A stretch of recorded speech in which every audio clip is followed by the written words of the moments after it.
Shalom Bapak Ibu Saudara-saudara yang terkasih dalam Kristus Yesus.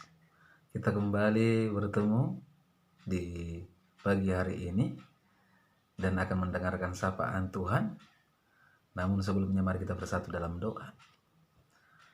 Damai sejahtera Allah yang melampaui segala akal, itulah yang memelihara hati dan pikiranmu di dalam Kristus Yesus Tuhan kita.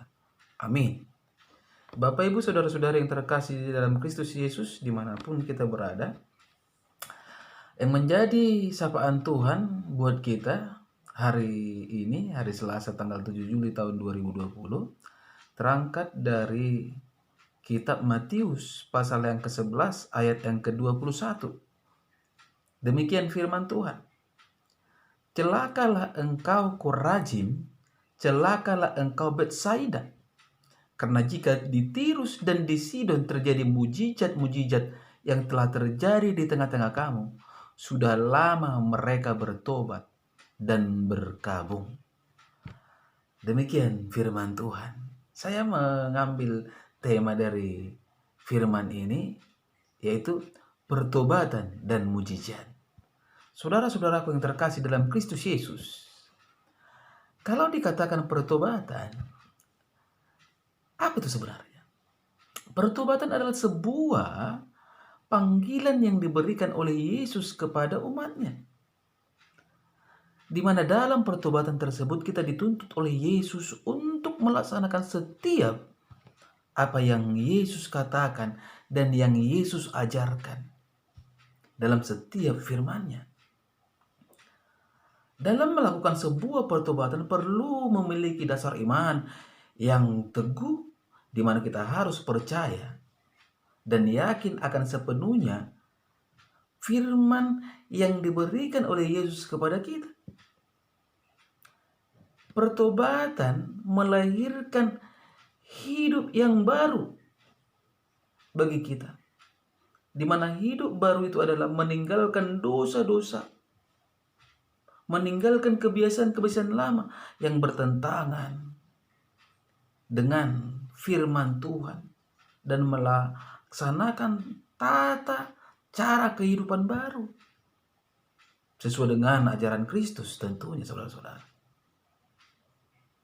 Saya katakan di sini hidup baru adalah hidup di dalam kebenaran firman Tuhan. Hidup baru itu tidak terjadi berulang kali, saudara-saudara. Hidup orang-orang Kristen adalah hidup di dalam kasih, dan orang-orang yang sudah menerima pertobatan hendaknya lah dapat menerapkan kasih itu dalam setiap segi kehidupannya. Ada kepedulian, ada pengertian terhadap orang lain dan tidak mementingkan diri sendiri. Saudara yang terkasih dalam Kristus Yesus, hal inilah yang sebenarnya yang dirindukan oleh Tuhan Yesus terjadi ketika dia melakukan mujizat kepada Korazim dan Betsaida. Karena tujuan atau goal dari mujizat dilakukan Tuhan itu adalah agar ada pertobatan, agar ada pengenalan yang benar akan Tuhan yang cinta kebaikan dan kebenaran, yang cinta kasih. Saudara-saudara, selaku orang Kristen, kita harus memahami pemberian dan perbuatan Tuhan bagi kita juga. Dalam Lukas 12 ayat ke-48b dikatakan demikian. Setiap orang yang kepadanya banyak diberi, daripadanya akan banyak juga dituntut. Dan kepada siapa yang banyak dipercayakan, daripadanya akan lebih banyak lagi dituntut. Artinya apa, saudara-saudara? Berkat Tuhan tidak begitu saja Dia berikan kepada kita, tetapi harus bisa kita pergunakan untuk kebaikan dan kemuliaan bagi Tuhan. Segala pemberian Tuhan harus kita perbuat bisa menjadi berkat, bukan menjadi kutuk, saudara-saudara. Dan kalau kita tidak bisa mempertanggungjawabkan pemberian Tuhan, Apa yang terjadi? Yang terjadi adalah kehancuran. Yang akan terjadi dalam kehidupan kita adalah malapetaka. Oleh sebab itulah saudara-saudara, dalam kebenaran firman Tuhan saat ini, Yesus mengecam Korazim dan Betsaida dengan berkata, celakalah engkau. Bagaimana dengan kita saudara-saudara yang terkasih? Apakah kita telah mempertanggungjawabkan pemberian yang Tuhan berikan kepada kita? Ketika kita mengalami mujizat, apakah kita sudah semakin memberikan hati kepada Tuhan? Di mana kita pernah sembuh dari sakit penyakit, di mana kita mendapatkan pekerjaan di situasi yang begitu pahit, dan pada saat itu kita mengakui bahwa itu adalah mujizat. Apakah kita telah mempertanggungjawabkannya, saudara-saudara? Apakah kita sudah semakin memberikan hati kepada Tuhan? Sudahkah kita semakin melakukan kehendak Tuhan dalam kehidupan kita?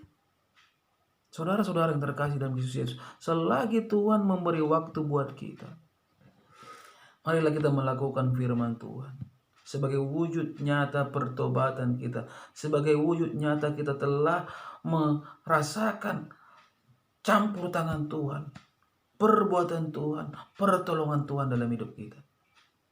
Setiap perbuatan, ingat saudara-saudaraku, setiap perbuatan dari pertobatan kita akan dibayar oleh Allah di dalam kerajaannya yang besar dan abadi kelak. Itu pasti. Amin. Mari kita bersatu dalam doa. Terima kasih ya Bapa di surga, oleh kebenaran dari firman-Mu yang telah berkumandang melalui media YouTube ini di pagi hari ini, yang mengingatkan kami Tuhan, agar kami hidup dalam kebenaran-Mu, agar kami hidup mempertanggungjawabkan segala pemberian-Mu menjadi suatu kemuliaan bagi nama Tuhan. Jangan biarkan kami Tuhan, oleh pemberian-Mu kami akhirnya mendapatkan kecaman, kami mendapatkan malapetaka.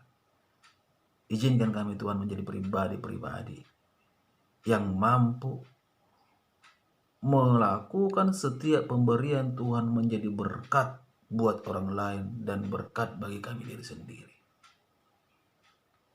Inilah doa kami Tuhan di pagi hari ini. Hanya dalam nama Kristus Yesus kami berdoa dan mengucap syukur. Amin. Shalom buat kita semua.